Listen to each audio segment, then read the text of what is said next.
Welcome back to Relax Reviews. We have been gone for a little while, but there's a really good reason for that. Yeah, I know it's been since last November I found out that my wife was pregnant, and obviously the following months we just didn't really have time because we were having our first child, and we had our daughter a few months back in May, and so now we're going to try to resume making videos and being consistent. Mm-hmm. It's a little important, children. Kind Just a of. kid. Yeah. My niece, by the way. So, obviously, we're brothers. Just to clarify, so I really liked this film a lot. Yeah. Especially given that it's the 10th iteration of a franchise. Especially like a horror franchise. Yeah. Which they usually kind of go downhill pretty fast. But this one's, I mean, granted, I've only seen Saw 1 and 2 and then 10. So I can't really say much, honestly, but... Yeah, I've seen a few of them, not all of them, mind you. And this one is the best since the first one.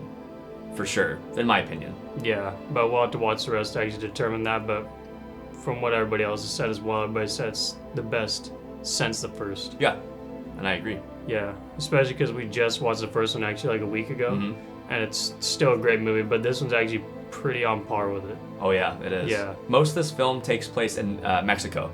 And I noticed that they did that typical yellow filter over that whole, as soon as he arrives in Mexico, it's like that typical thing in Hollywood where they have that yellow.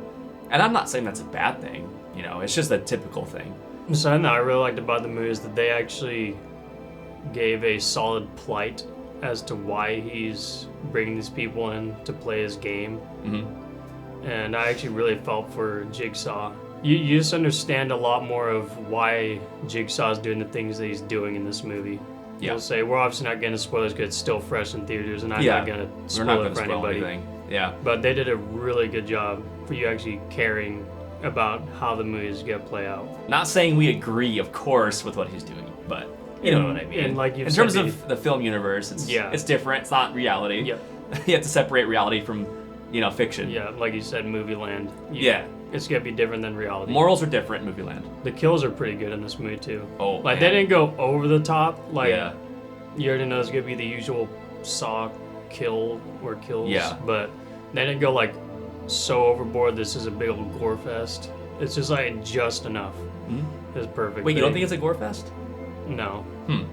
There's some violent scenes, yes, there's some gruesome scenes, but it doesn't feel like a super gory It's movie. gorier than the first movie, for sure. Well, 100%, but that's also because they didn't have much budget.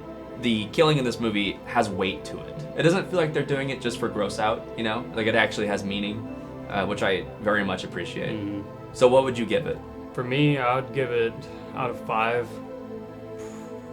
I'd probably say a 4. Yeah. It's really good. It's a solid horror movie. There's some good gore in it. Mm-hmm. And the acting is really good. Yeah. Good atmosphere, good tension. Cinematography. Yeah, it was really good. Thanks for watching, guys. And we'll see you next time.